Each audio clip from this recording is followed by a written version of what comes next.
Actually, it's the lead play in our offense. Tell the tackle, take the defensive end if he's over him. If he's not, you drive down the first man to his inside. Pull back and tell him to take the first man outside the offensive tackle. No one shows. Go right by them and field inside. If the YN has the linebacker taken out, he cuts inside. If the YN has the linebacker in, he comes all the way around. If you look at this play, what we're trying to get is a seal here and a seal here, and try to run this play in the alley.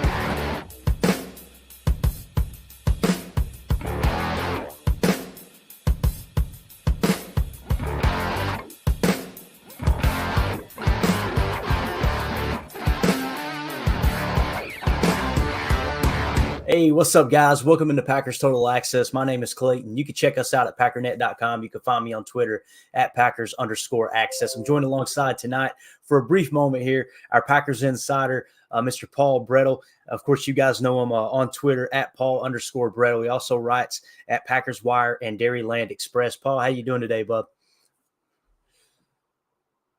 I'm doing excellent. Always look forward to these chats, Clayton, and talking Packers football with you. Happy to be here.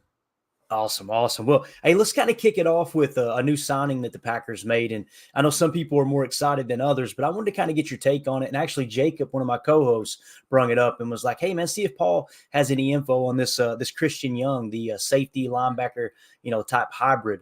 It's my understanding he was an undrafted free agent, and the Packers picked him up and added him to the practice squad. Is that right? Yep, absolutely. So he went undrafted this past spring, spent the summer and preseason with the Seattle Seahawks He's out of Arizona. A very experienced player, over 2,200 career snaps during his 5-year college career. And the thing that pops out about him is his versatility. He played all over that Wildcat defense, and I mean all over. And not just like a few snaps here and there. Like he had, I think it was about 160 snaps on the boundary, played in the box, played in the slot. He's 6'1", 220.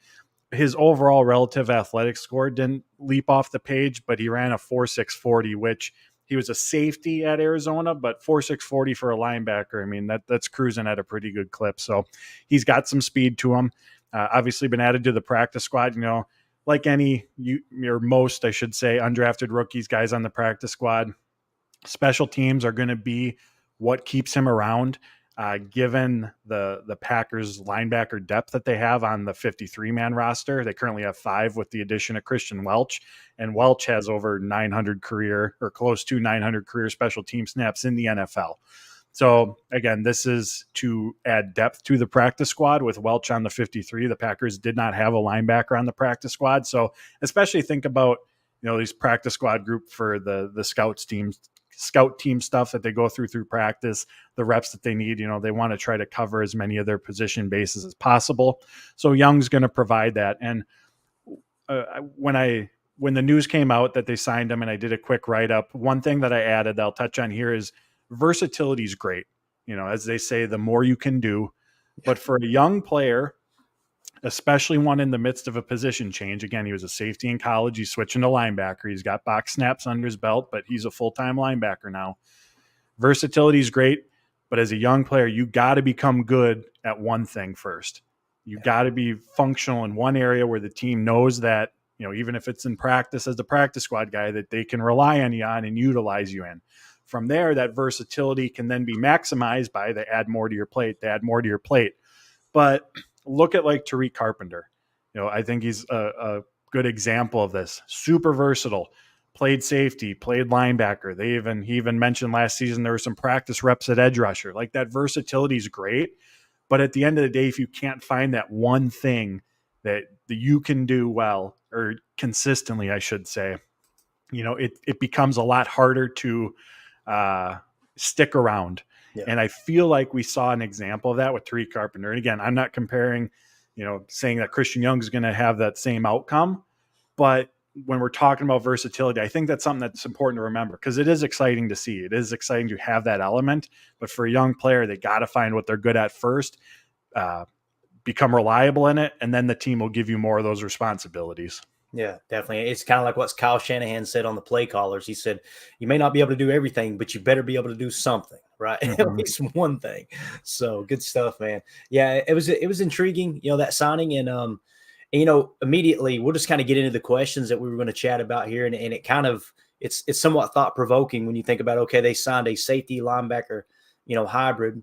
Immediately my mind goes, okay, who are they looking to elevate? Which, by the way, last week with Welch, you knocked it out of the park. You predicted that one, right? With the special team snaps and everything, they called him up.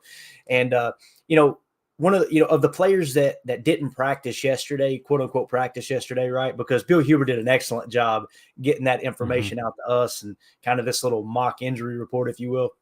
But of the players that didn't practice, obviously you had Zane Anderson with the hamstring, Devondre Campbell with the ankle, right guard John Runyon with the ankle, and then of course Rudy Ford, which it was unknown, right? And I got a two-part question for you here. First of all, who, if any of those, do you think could actually play Monday night? Do you think any of them? You think, okay, there's a chance they may play Monday night? And also, do we have any idea what was up with Rudy Ford? Was it maybe just personal reasons, illness? Anything come to mind there? No, I got nothing on Rudy Ford. I'm not sure what that reasoning was as far as who might be able to play. From that group, I'd be watching John Runyon Friday after the Lions game when we were in the locker room. He was in a walking boot. I know ESPN's Rob Demoski spoke to him, and he said it wasn't a high ankle sprain, which is obviously a good thing. Those are the ones that'll keep a player out longer. So I think Runyon said that his hope is to be available on Monday. So just looking at what we know at this time, I would guess that of the group he might be the most likely to play. Devondre Campbell, he's got the ankle injury. It's been that happened in the Saints game, so here we are on Wednesday. So that's been about 10 days. I mean, it's always tough to know with those. And the fact that the Packers do have the bye week, their actual bye week coming up after this game, I do wonder if they'll just give him that additional time. So if I had to guess, I would say Runyon might be the most likely, again, just based on that little bit of information about what we know with his ankle injury at this time. But Thursday, we'll get our first look. Everything's delayed at this time. So usually Wednesday, we got the initial injury report. Thursday is going to be the first one out. So hopefully they're on the field, but we'll get an idea of what sort of capacity, if they are participating, what capacity that is. Got it. Yeah, and I think the last I checked, the Packers were 5.5-point favorites over the Raiders. That may have changed. I haven't looked at the line lately. But with that being said, probably be a good time to rest them, right, and try to get into that bye week, like you were saying. Not that any game is a guaranteed win. We've been down that road. We've been there, got the T-shirt, right? But of the players who did practice yesterday after not playing or dropping out on Thursday, you had cornerback Eric Stokes with the foot injury that obviously I think they've got this window of time for him to practice that's now been activated. You've got cornerback Jair Alexander with the back injury, left guard Elton Jenkins, which to me was kind of a pleasant surprise. It sounded like he practiced to some capacity. And then, of course, tight end Luke Musgrave in concussion protocol, which it sounds like he was somewhat active, which is kind of trending in the same direction, in my opinion. I could be wrong. You correct me if I'm wrong, but in the same direction as Quay Walker was that week that he practiced and then came right out of concussion protocol. Who do you think out of those players, again, Eric Stokes, Jair Alexander, Elton Jenkins, Luke Musgrave, that might not be active on Monday night? Or do you kind of anticipate, I think those guys will probably be a go? What do you think? I don't expect to see Eric Stokes out there, I think, because they have a 3-week window to fully activate him. So when a player comes off IR, comes off PUP, they have 3 weeks to be added to the 53-man roster. If the team gets on the other side of that 3 weeks and the player isn't added, they revert back to IR, but it's season-ending IR. Their season's over. So, Got it. Again, don't expect that to happen with Eric Stokes, but just know that they got a 3-week window right now. And in the past, we've seen the Packers with other injuries to players, utilize a decent portion of that. So I don't expect to see him out there. I think to a degree there has to be a bit of a ramp-up period for him. In terms of just getting back into the swing of things from a practice perspective and all that. So I don't expect to see Stokes out there. Jenkins, obviously a good sign that was available. Again, as you'd expect when we were talking to him yesterday or on Tuesday, he was, non-committal. He says he just has to see how the week is going to go. But the fact that it's, that it's in consideration again is a good sign. And then, yeah, like you said about Musgrave, everyone's different when it comes to concussions and the time frame and all that stuff. But as you mentioned, when Walker was in concussion protocol. He did practice. I think it was the last 2 days of that week before coming out of protocol and being available for that game. So definitely something to keep our eyes on with Musgrave. Got it. Yeah. And it's one of those things that I find myself kind of getting a little bit hyped up, like, hey, look, we look like we're going to get pretty healthy for this game. And then, of course, it'll be game day and everyone will be inactive. I'll be sitting there like, yeah, of course they were. But hopefully we can get a few of those guys back for sure. I think it's a good sign because with the back injury, typically there's no easing back into that. It's either you're good to go or you're not, right, with the way the back acts up so easily with Jair there. So excited to see who gets to play. Now, when we're talking about the Raiders game coming up, Paul, what are the Packers' keys on offense, do you think, going up against the Raiders? They're on the road in Vegas, which I think everyone would agree it's not necessarily a great home field advantage out in Vegas. It seems like it's a reason for other fans to travel to Las Vegas, right, to see their team play and obviously run the table a little bit too. But what do you think the Packers' keys on offense are going into Vegas? There's one key. Do not let Max Crosby absolutely dominate this game. Like, that's it. This Raiders team, they got Devontae Adams, they got Max Crosby. That's about it. Like, do not let Max Crosby dominate this game. He's tied for first among edge rushers in total pressures this season, 10th in pass rush win rate. He's getting to the quarterback about once every 4 snaps so far this season. So, he has that game-wrecking ability that, like Aiden Hutchinson does, as we saw in the Detroit Lions game, although, everyone against on that Detroit front has seemed to have game-wrecking ability that week. But slowing Max Crosby, you're not going to stop him. You just cannot let him take over the game. So, whether it's the quick passing game, running away from, on running plays, running away from his side of the field, they just cannot let him take over because this is a Raiders defense that's, given up a lot of points. They've struggled in the red zone. They've struggled on third down. They're giving up, I got a number here. They're giving up points on 45% of their drives this season. They're giving up a touchdown or a field goal. So nearly half of their opponent's possessions are resulting in points. They're 24th in points per game allowed. They're one of the worst in takeaways this season. Like, this is a good opportunity for a young Packers offense to get back on track. And I'm going to go on a slight tangent here. Let's hear it. And reference an article that I wrote for Packers Wire, because the Packers, they found them the fourth quarter of the Falcons game, large portion of the Saints, large portion of the Lions game. They found themselves in a vicious cycle. And a lot of it, all of it, goes back to the offensive line play, specifically the run. And I know it's easy for us to say, run the ball more. But football is such a nuanced sport. And I know we all want, that one answer to whatever the question is, but that's so rarely the case in football. So for one, as we all know, the Packers are really, really struggling to run the ball. They ranked 29th in the NFL in yards per rush this season with 3.3. Matt LaFleur talked about it after the Lions game. Detroit specifically, they loaded the box against Green Bay. And that's something that we've seen a lot of defenses do. They're playing a lot of cover one. They're basically daring the young offense to throw the ball. So you can't run the ball. The opponent's dictating, telling you to throw the ball. And Matt LaFleur said as well, they have a bunch of, run pass can plays, where it's up to Jordan Love at the line of scrimmage based on what the defense is showing him. Is it a run or a pass? And he's making the right decisions based on what the defense is doing. And Matt LaFleur said he wants to play the probabilities. So if it's man coverage on the outside, he wants to take advantage of that versus running into a loaded box again when you can't run the ball. So there's that element of it in terms of what's the defense dictating, what are you struggling with that's impacting them on early downs. The issue, however, is that this offense, from a passing game perspective, they're just nowhere near consistent enough to be able to shoulder that burden of, all right, we got to do the heavy lifting to get us down the field. Love's been, I think by really all of our standards so far, he's been terrific, but he's still inaccurate. The receivers and pass catchers drop balls, struggling with contested catches. Yeah. And from a route running standpoint, like the details of it, like where you're supposed to be at a specific time, like there's a lot of miscues in that area. So just that's leading to the overall inconsistency in the passing game. So those are the key elements that you have. Struggling to run the ball, Defense is daring you to throw it, but you don't necessarily have the consistency to throw it effectively as often as you need to. So we're struggling on early downs.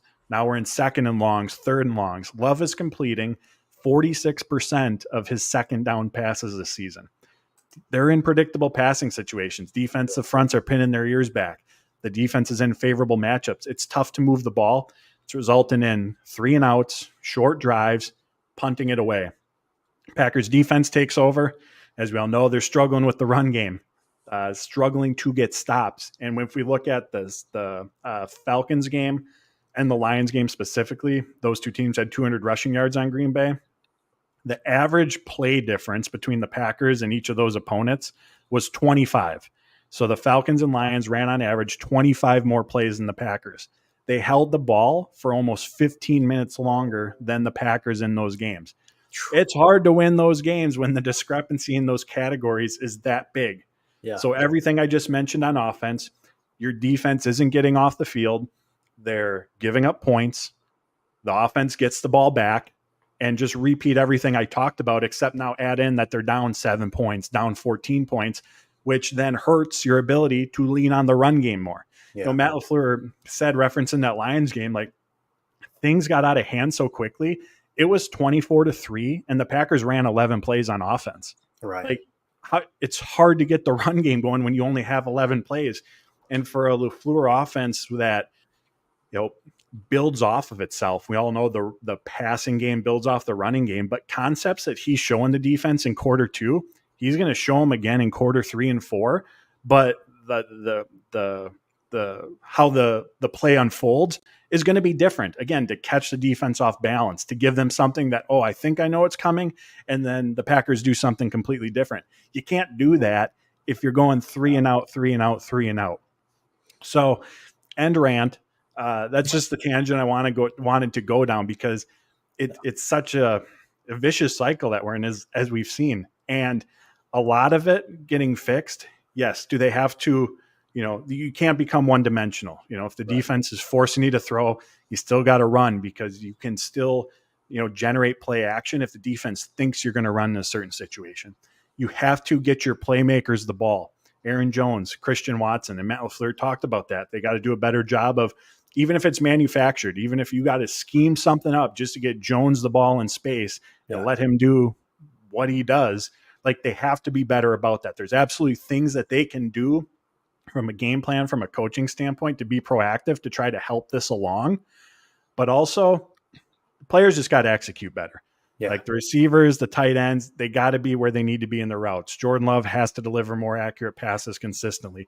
The run blocking has to get better. A.J. Dillon as a ball carrier, vision, balance, all of that has to improve. It's on everyone. But I just wanted to go down that path because, again, it's been such a key part of these last few games. And it obviously goes beyond just, well, get Aaron Jones the ball. Well, run the ball more. Because there's just a snowball effect of what's the defense doing? How are the Packers responding? How many plays have they ran? What's the score? Just so many other factors that go into all of those decisions and the outcomes that we're seeing. Yeah, no doubt. Very well said.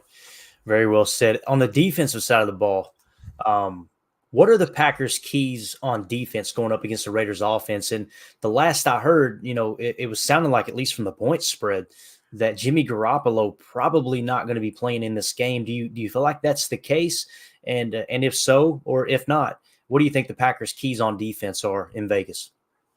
I mean, similar to the Max Crosby side, on the other side, it's to try to contain Devontae Adams, but it's the run game.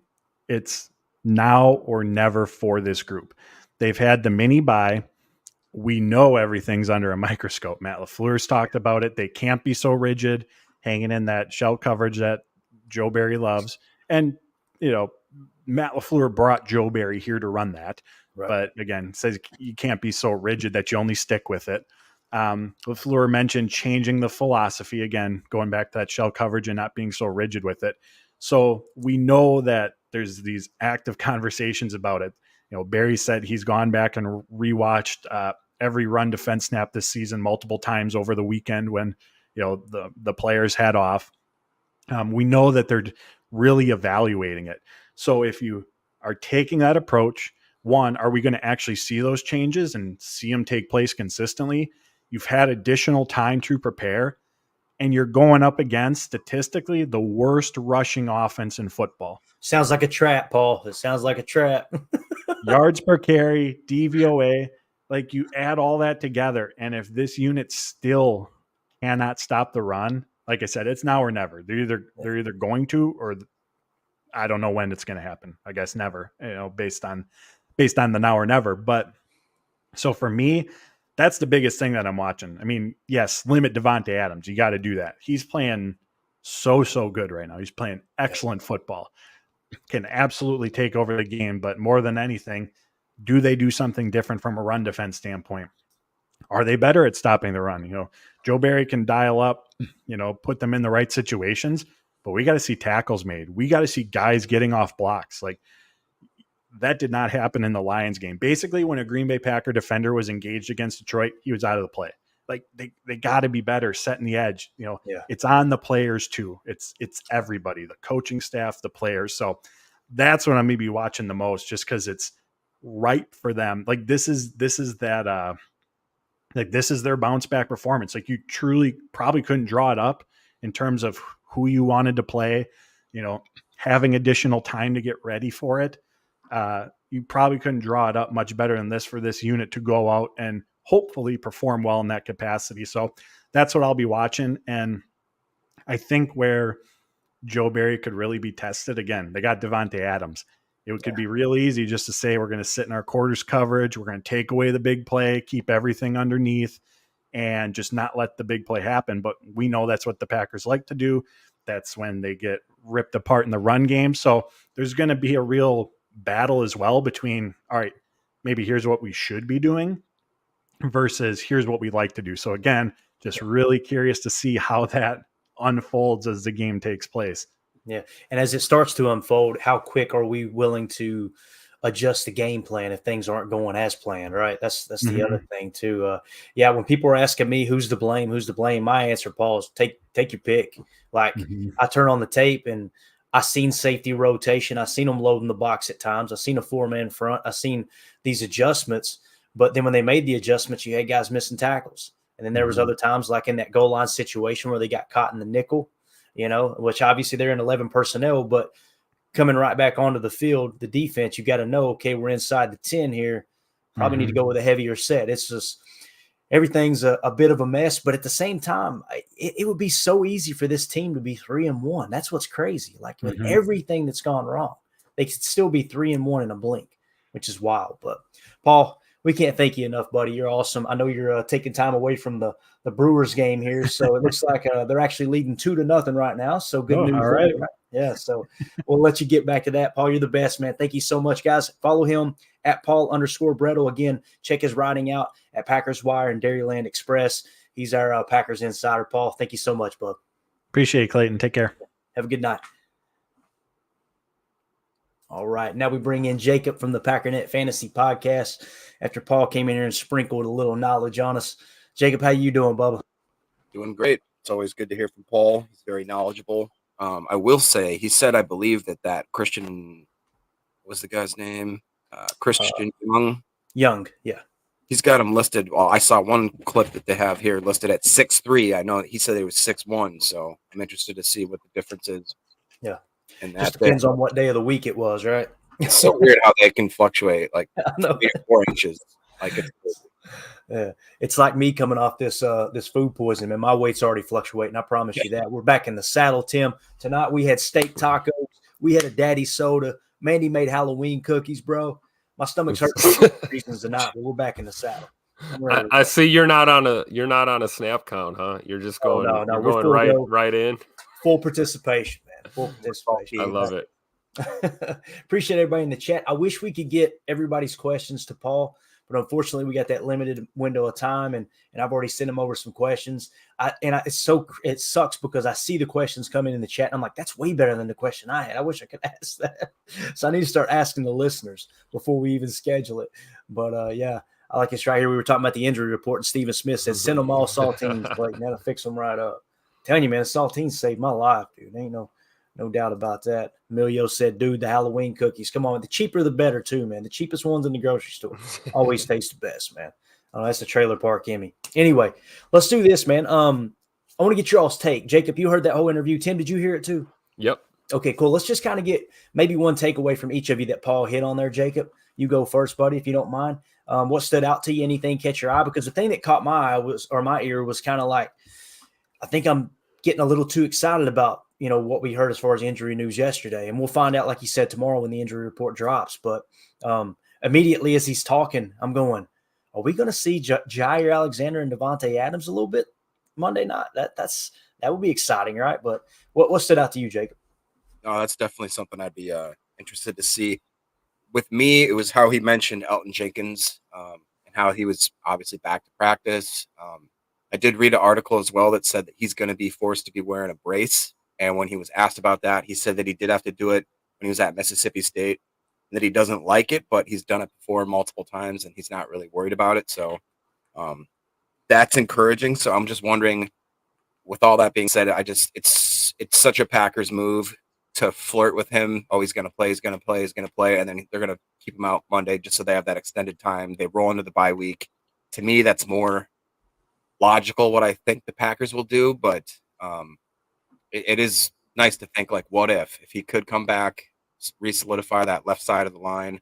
Obviously, we got Walker in there, but and then he did also talk about Jenkins, that is, how he's been, says that we're growing. He's a very young guy, very talented. This is Jenkins talking about Walker. He says, we're growing, talking, making sure that the things I learned, I'm giving that all to him. He goes, you go to EB and you got to be able to talk the game with them and see the game, all this kind of stuff. So it's cool that they're kind of taking Walker under their wing kind of thing. So to me, that's more what stood out, is that he's even has a possibility. The fact that Stokes is running around, the same kind of logic I think applies to Stokes as well. That I just don't see them forcing him back for one Monday night game. I just don't see it. But I was going to bring up what Paul said was the key to offense, but I have a feeling like that Tim wants to talk about defense in general. So I was going to talk about how Max Crosby is pretty much the only thing we have to stop, but I think you can talk about that, Tim. Yeah, and I think it's going to come down to setting the protection to Max. I really do. Like, that's what it's going to come down to. I don't think he moves around quite as much as Aiden does as far as pressure in the A-gap. I haven't looked at the Raiders tape much, but it's going to be something about sliding protection to make sure you got a chip there. But, yeah, go ahead, Tim. What stood out to you, man? Jacob, yeah, you read my mind, man. Of course I want to talk about the defense. And that's what stood out to me, towards the end of the conversation there with Paul was, he said what we've been saying, which is, at the end of the day, Joe Barry can scheme them up and put them in the right spot, but these players have got to execute better. It's on everyone. We get obsessed with the blame game, and the truth is it's on everyone in different factors. So, when it comes to the Raiders game, he said try to contain Devontae Adams. I put LMAO in my notes next to that. Yeah, good luck with that. It's like basically if we can keep Tay under 200 yards and, right around 14 catches, maybe a touchdown, hopefully only one. That's a pretty good game on Devontae. But yeah, Paul said it. He said this had the potential to be a bounce back game, or some would say a get right game for this run defense. And, I'm with you, Clayton. It's a little scary because, statistically, the Raiders are not running the ball very well.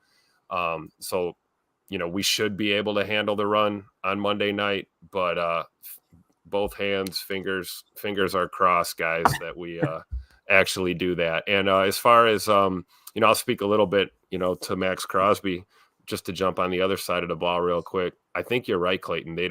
We're not going to see him moving around as much as we saw Aiden Hutchinson moving around on us. I think Crosby's definitely his biggest threat is from the edge. So we'll see what goes on that side. But great interview with Paul. Appreciate the insight. Wish we could have got a little more good news when it came to the injuries, but I always appreciate Paul bringing us back to reality. Exactly, man. Exactly. Let's see here. All right. One of the things I wanted to hit on here, Jacob, and I know you've got a few things as well I'm eager to hear. One of the stats that I put a lot of stock into as far as team statistics is points per play. And I'm not sure if you guys follow that much, but I think it really tells a lot. Now, all information is important information, and it does bother me when people try to take one specific statistic as if, hey, this is the most important, right? And then because it's going to argue their point, right? But points per play really, to me, narrows it down, because people will say, well, this is the leading scoring offense in the league. Well, that doesn't matter if they've got extra possessions, right? Or this team gave up, less points on defense. Well, maybe they have a much better special teams setting them up for those type of possessions, right?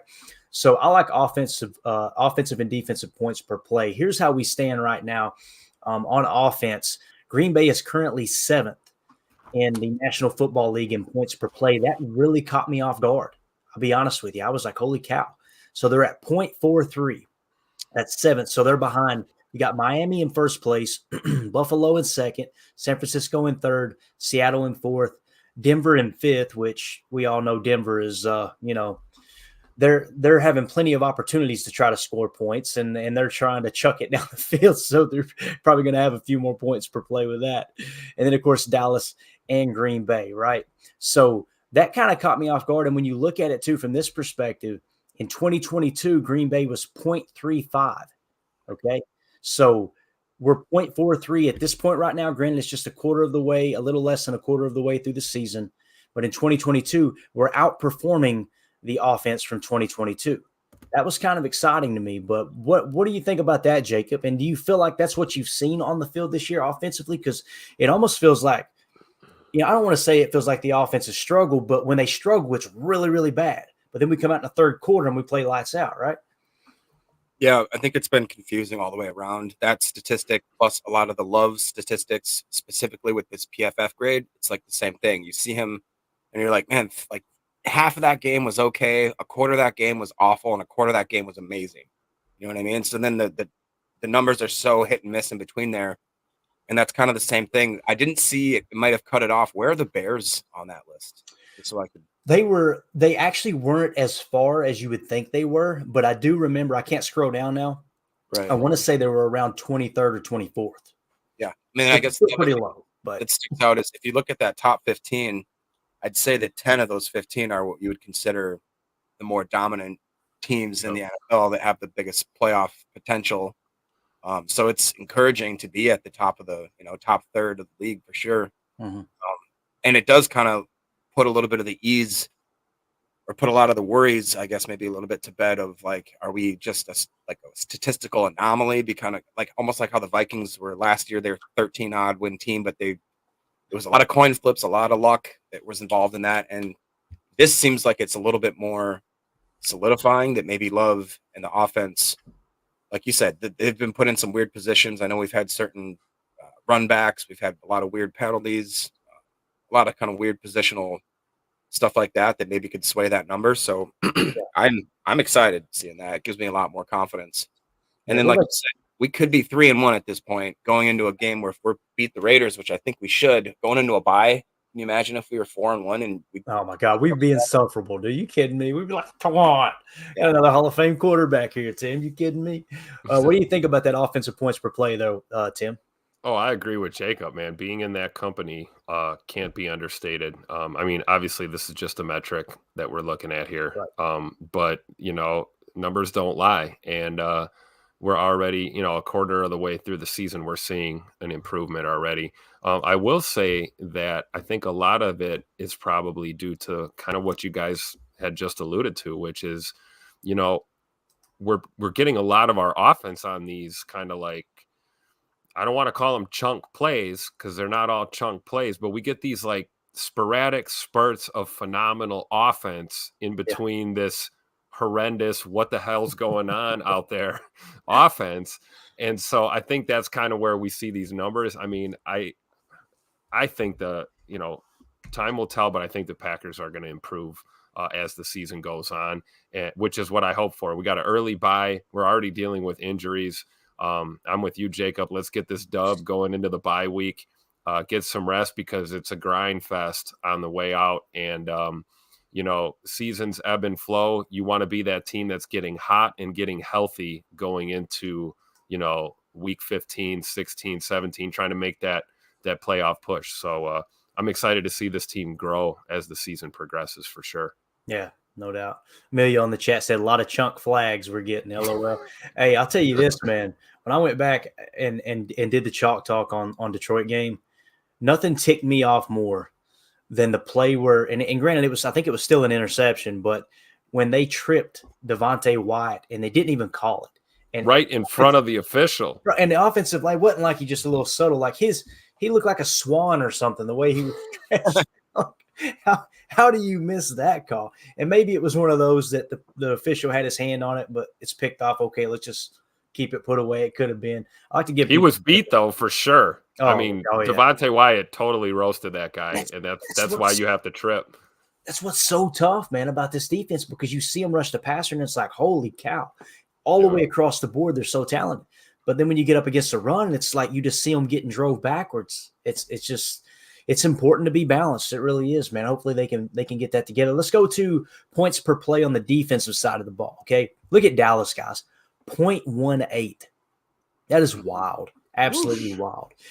So Dallas in first place. Second is Baltimore. Third is San Francisco. Fourth is Kansas City. Fifth is Tampa Bay. Sixth is Buffalo. Seventh is Tennessee. Eighth is Cleveland. Ninth, the Jets. 10th, New Orleans. You got to go all the way down to 17th to find Green Bay. Now, I want to do this real quick. I didn't even look at this. So Dallas is first in defense, and then offense, they're sixth. You want to know why? That's one of the hottest teams in the league, right? And look at San Francisco, too. Third in offense, third in defense. Boy, just a well-rounded team there. So this is opponents' points per play, right? So it's a defensive metric. When you look at Green Bay and you see them 17th, you think, man, that's low. But look at it, 0.34 this time last year, 0.37. So they're playing a little bit better than they did last year for the overall year. And granted, this is just the first quarter of the season. But what stands out to you there, Jacob? Do you kind of feel like that's how the defense has performed? Because I think that's pretty fair. I didn't see them anywhere near a top 10 defense yet. And I say yet because I think they will put it together by the end of the year if we don't run everybody out of town and we let this young team kind of settle in together. I would have probably guessed around the 15 mark. So 17 is a little bit lower than I guess. But is that kind of feel like what you've seen this year? Yeah, I was actually just going to say that if I had to guess, it would have been around like the 15th or 16th. So seeing 17 makes it pretty. Yeah, it kind of solidifies again my thought process there. It is kind of interesting to see 16, 17, 18s, Detroit, Green Bay, Minnesota, just kind of all right there in that division with the same kind of. I don't want to say that their defenses are all kind of suspect, but I believe that it's definitely the reason that Minnesota's had so many struggles. I know it's why we probably lost a game or two, and then obviously Detroit.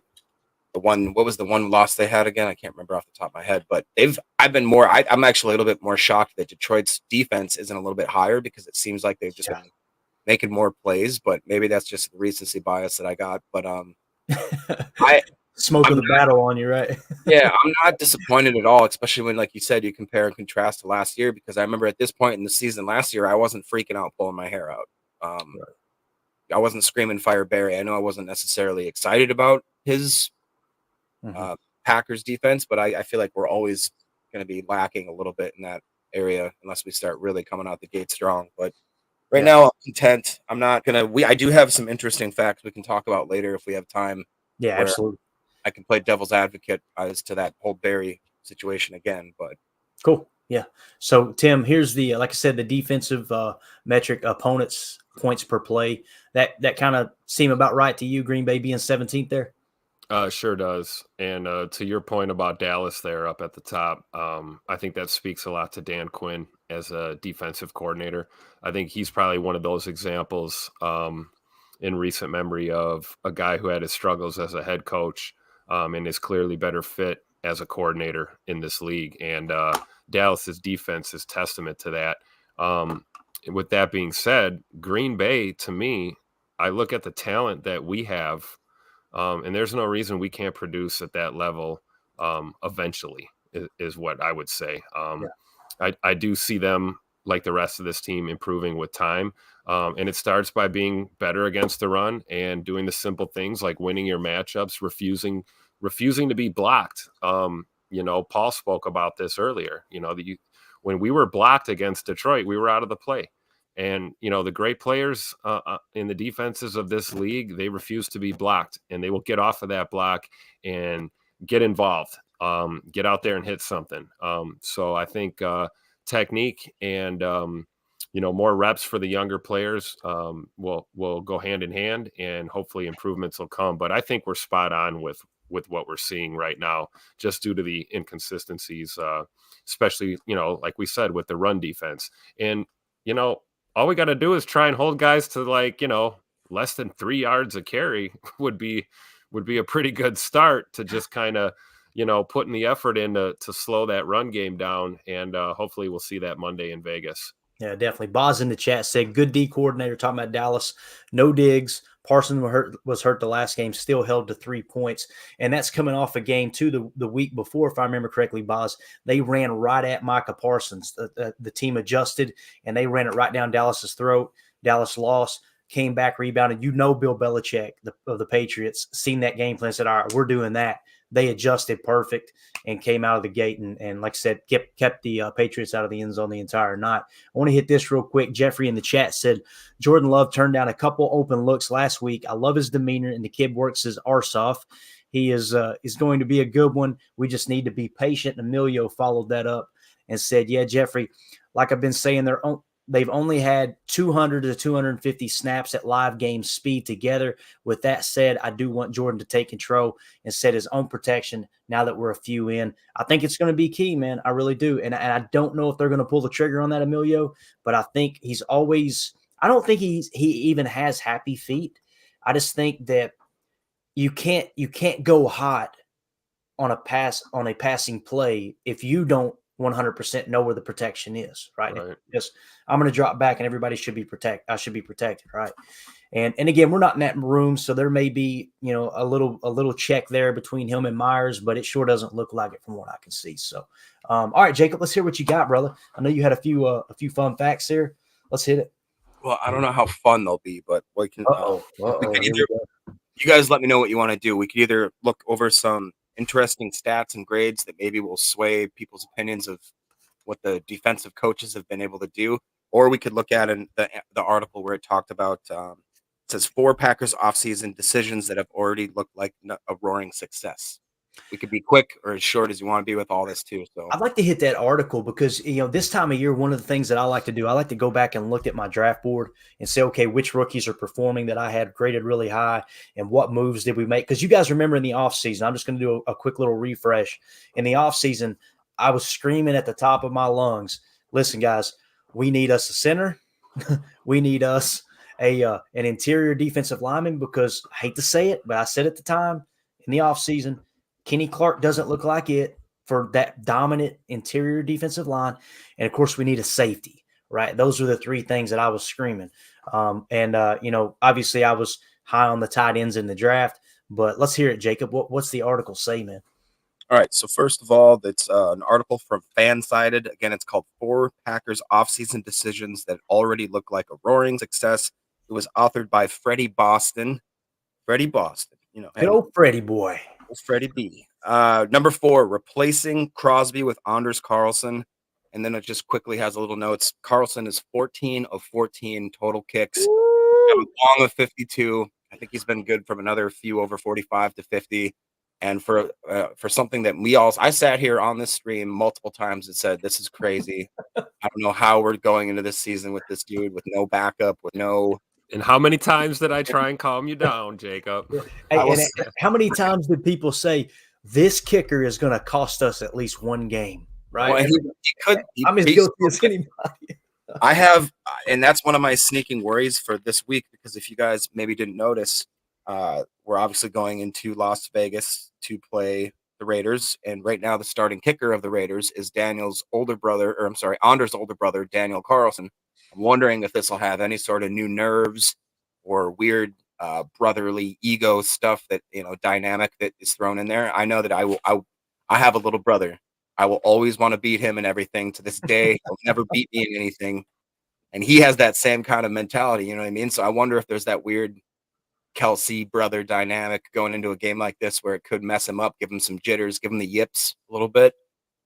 But thought that was kind of a cool thing to think about. Yeah.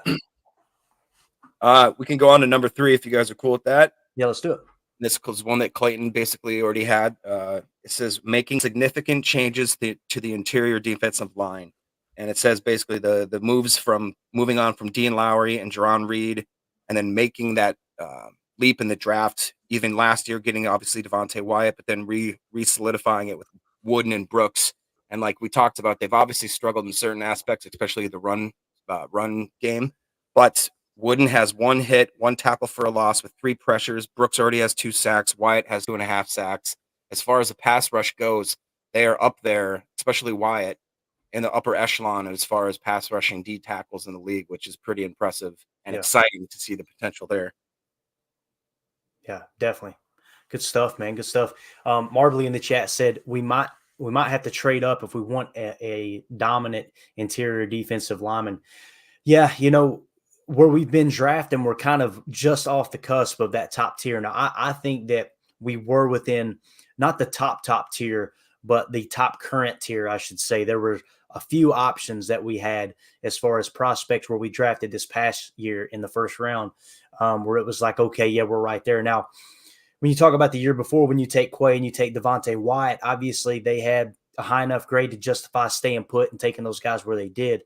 You couple those 2 picks together and climb up in the top 3 or the top 5, it's a big swing, but it could be a big miss too, right? That's a lot of draft capital to trade and get up there and try to get someone dominant. But you see the Philadelphia Eagles, Tim, they have one of the best defensive lines every single year. And what do? They go right back to the well again. They took Jalen Carter, right? And a lot of people were on that pick too. They were, because I think it was Drew Rosenhaus, Jalen Carter's agent, was like, we're not interviewing with anybody outside of the top 10 because we're not getting past Philly. They're going to draft us, right? So probably going to be hard to find yourself up there in that position unless you completely, have just a bomb out season, right? Yeah, absolutely. And I think that's why you see a lot of these teams. Philly's a great example of where you see just like generational, defensive play. Like you're talking decades of just dominant interior D line play because organizations are committed, and it's one thing to commit; you have to stay committed.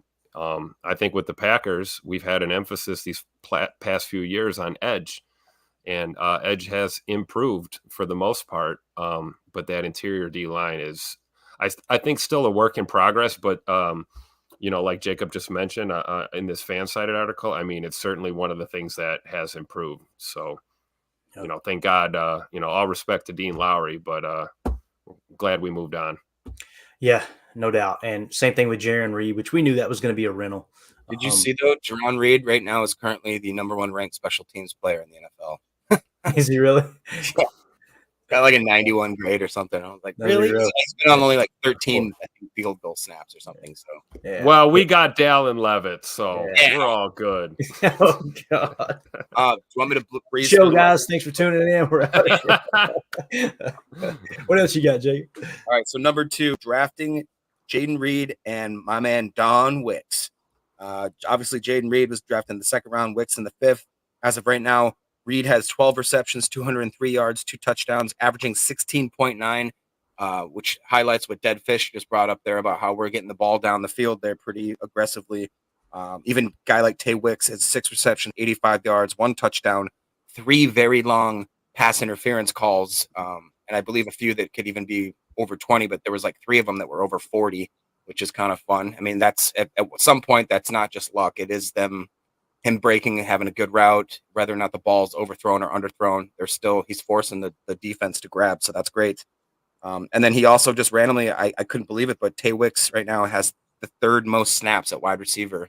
So if he would have, put a to my head and told me what the snap counts would be at the start of this year, what the yardage would be, I would not have Christian Watson at the very bottom. You know what I mean? It's very jumbled, but it's kind of a testament, like the article says. We knew we had backup issues and starting issues at wide receiver, so we just peppered that sucker again, and I'm really happy with what we did. Yeah, the thing that stood out to me about Tay Wicks was just hearing Greg Cosell rave over him, and I can still hear him saying it. This kid just gets it. He gets it, and he was talking about the route running is definitely what he was talking about. And you watch Tay. There was a couple times on tape when he didn't get the ball where, the play may have already kind of moved on from him, but they're still, covering him. and he turns people completely around. I'm telling you, man, you get a year or two under his belt. I swear, I think he's going to be someone he's just going to be one of those reliable number 3, number 4 targets, kind of like a James Jones back in the day, right? I think we're really going to end up with something. Honestly, I'm the eternal homer, but he could be in my offense because think about it. Devontae, I remember we heard that Devontae had a lot of potential, but we're already hearing it took like 2 or 3 seasons before people really even thought Devontae could be worth anything because of how many drops he had. Right now, we're already hearing that Tay Wicks's footwork is so good that he's being compared to Devontae, but he's also doesn't really necessarily have the drop issues, doesn't have the sort of mental errors, and he's getting way more experience right off the bat. So I just think it's exciting for sure. It is, man. I mean, I remember during camp we were back and forth between him and Malik Heath when we were looking at the depth chart and kind of, who was going to come up. And I still think Malik Heath is on the radar. He's just probably, not quite as far along in his development as Don Wicks. Are we going with Tay or are we going with Don, Jacob? I go in and out, man. That's how I'm feeling. Don Juan Wicks. Oh man, but I see the comparisons to Devontae Adams, of course. But that's a great point, Clayton. Like we were cursing our televisions during Devontae's first few years in Green Bay.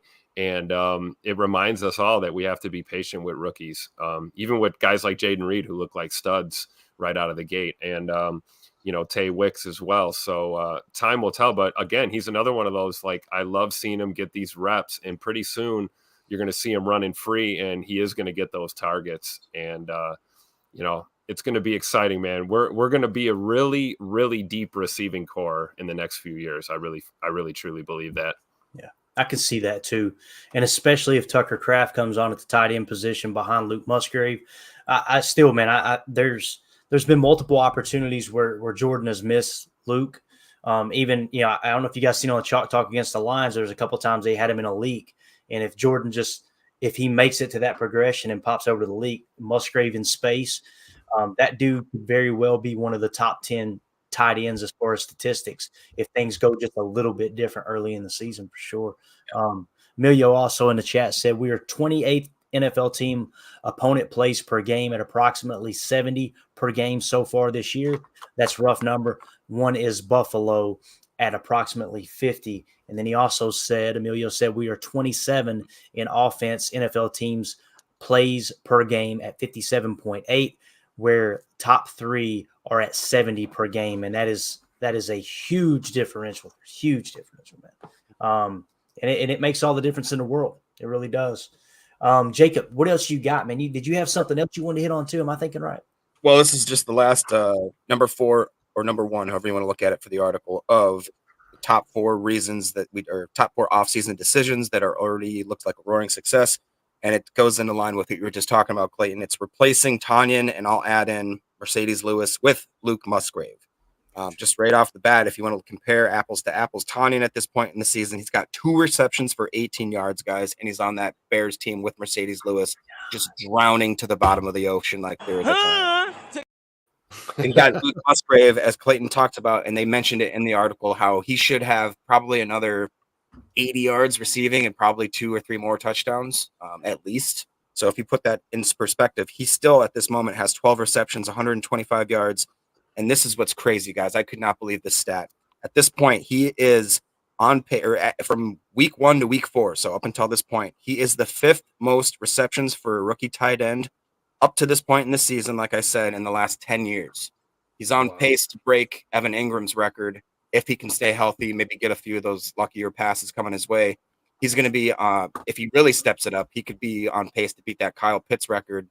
And that's, like I said, with him stumbling and bumbling all around, with him not looking efficient, with him missing wide open, trick plays where he can walk backwards into the end zone if it's just a slightly better ball.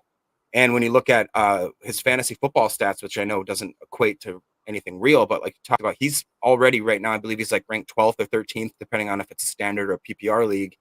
I told you guys that he should be your last pick of the draft. He's a steal. Right now, that is one of the best values that you could have taken in the draft right now. So I feel pretty good about that all around. No, did you pounded that all off season, man. I remember you talking about it. Good stuff, dude. Good stuff. What's so exciting is, like, no one was expecting this team to make the playoffs, right? Like we come in, Vegas had them at like 7.5, whatever it was, 7.5 wins. Everyone had them predicted to finish dead last in the North. Right now, it's looking like we're on pace to finish realistically second in the division, but anything can happen. Listen, the coaching staffs break the season down into quarters for a reason. These are where adjustments are taking place. The self-scouting right now in those buildings at 1265 Lombardi and across the rest of the league, they are working around the clock to go, how can we be less predictable? How can we change things up? How can we scout our opponent better? What are they tipping? What are they tipping their hand to? And just to try to get a little bit of an advantage. So close to being 3-1, right? And I know that if ifs and buts were candy and nuts, I got you. But if we could somehow go 3-1 in this next quarter, right? And now you kind of hold your own fate, right? You've got your own destiny in your hands. To think that we're going to be competing for a playoff berth with all these things that have gone wrong already, and none of us expected. I think some of us wished for it. I guess you could say expected it. I think that's fair. There were some people going, no, I think this is a playoff team. You heard me. I said 6 to 10 wins, right? And then I narrowed it down to 8 to 10, and I'm still kind of in that 8 to 10 category right now. But to think that this team's growing and all of the statistics you just read off, all of the upside, whether it's Luke Musgrave, the Jaden Reed hit, I think we all feel good that that's a hit, right? Rashawn Gary coming back healthier than ever. Oh, by the way, when we wrap up here, go to Twitter and look at the video he tweeted out. I saw that. Bro, I teared up so hard, man. Between that and the Deion Sanders, Michael Irvin video, I'm a mess. I was just like, man, got me all in the fields tonight. But that video with Dear Mama, I want to play it on here, but it plays Dear Mama by Tupac.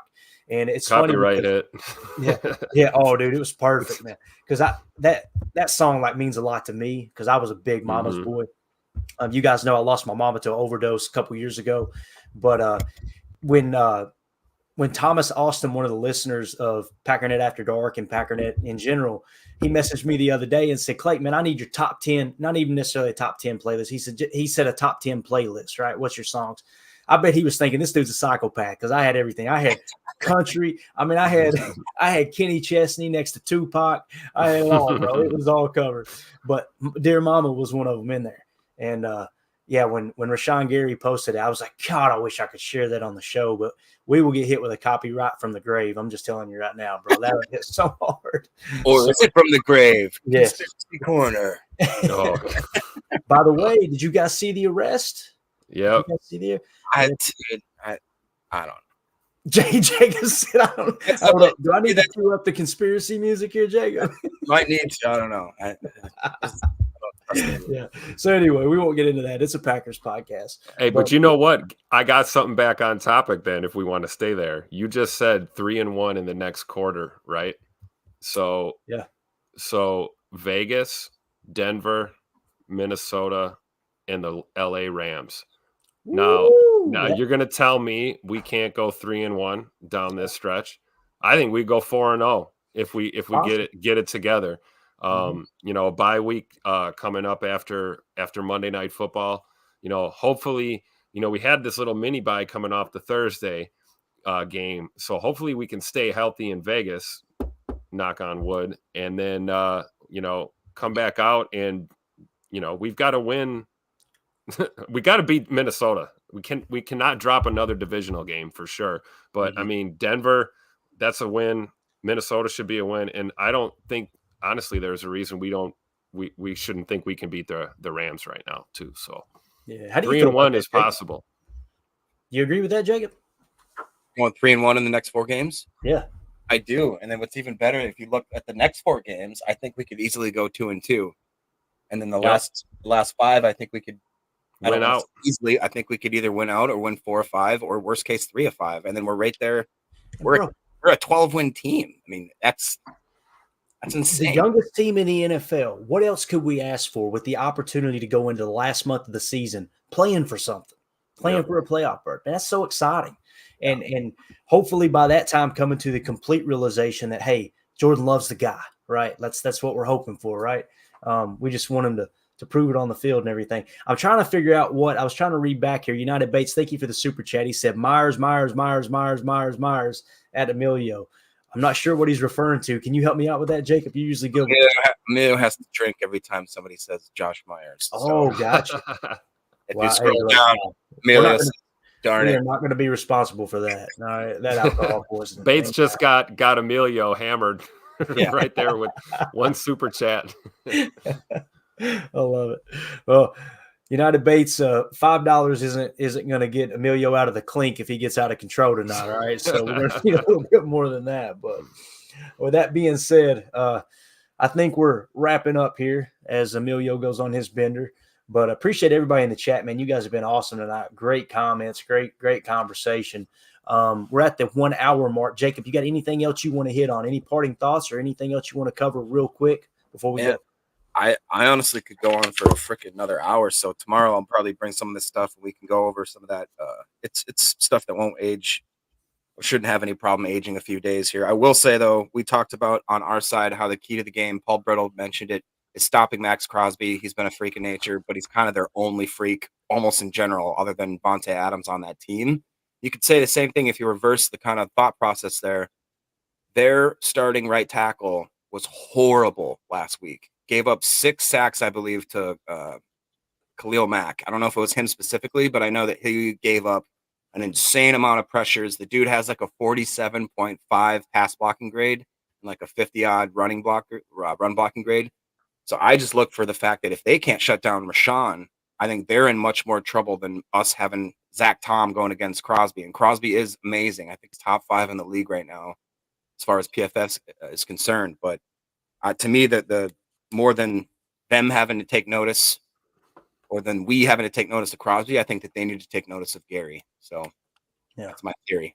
Definitely. The other thing too, another school of thought here. I don't know what their left tackle looks like, Jacob, and you may have mentioned it there, but imagine moving Rashawn around to the left tackle spot, right, to rush the left tackle, since he probably would dominate an even better offensive lineman at the left tackle position. And now Preston Smith over top of that horrible right tackle or rotating in a little Lucas Van Ness, you might be able to dominate both edges doing it that way, as opposed to saying, let's put our best pass rusher on one of their worst offensive linemen. Let's, be a little bit better against the left tackle and still be better against the right tackle too. Now you're applying pressure from 2 spots. It's just a lot of gamesmanship that goes on there for sure. Deadfish in the chat said so close to being 1-3, 2. I think he meant 3-1. So I'll take 2. Oh no, I see what you're saying. You're right. You're right about that. That's very fair, Deadfish.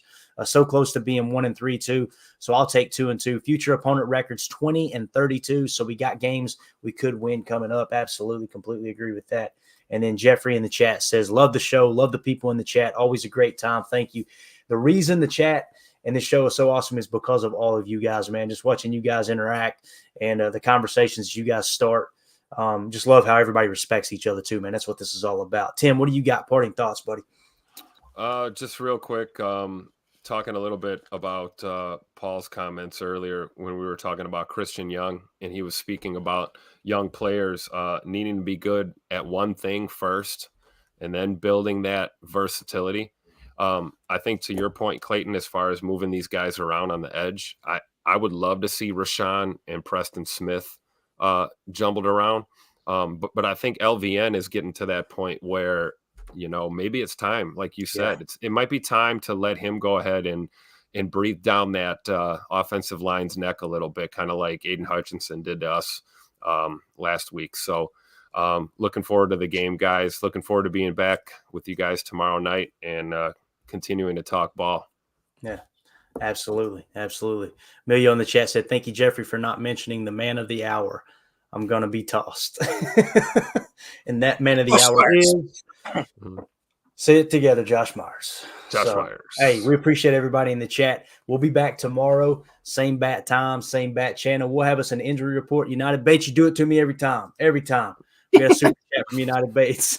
On a more serious notes, just got to take your eye off the ball 2.0 in the mail today. Ready to crack it open. Go, Pack, go. Man, I'm telling you, dude, seeing you guys comment about reading that book, it's just it'll make you fall in love with the sport all over again. It's so cool, man. So cool. And it will make just things pop on the screen to you. It is wild. And you guys are going to get deep into that book and you're going to go, Clayton screwed that up. Clayton was wrong. I guarantee it's going to happen, man. So I might need to go back and get a refresher myself. But thank you so much for the super chat, United Bates, both of them tonight, man. We really, really appreciate it. So Cheesehead Murph, appreciate you, everybody. You guys are awesome. We're out of here. We'll be back tomorrow, 7 p.m. Central, 8 p.m. Eastern. We'll have a new injury report to cover. Jacob's got some more content to cover, too. It'll be a good time. Tim, you're going to be able to join us tomorrow, right? Absolutely. All right. We'll be back then. Like I said, thanks to everybody in the chat. Thank you, United Bates, for the super chat. We really appreciate it. For those of you listening on the pod, thank you for making us a part of your day. As always, let's go out and be the change we want to see in the world. Go Pack Go. The power sweep. Actually, it's the lead play in our offense. Tell the tackle, take the defensive end if he's over him. If he's not, you drive down the first man who is inside. Pull back and tell him to take the first man outside the offensive tackle. No one goes. Go right by them and field inside. If the YN has the linebacker taken out, he cuts inside. If the YN has the linebacker in, he comes all the way around. So look at this play. What we're trying to get is a seal here and a seal here and try to run this play in the alley.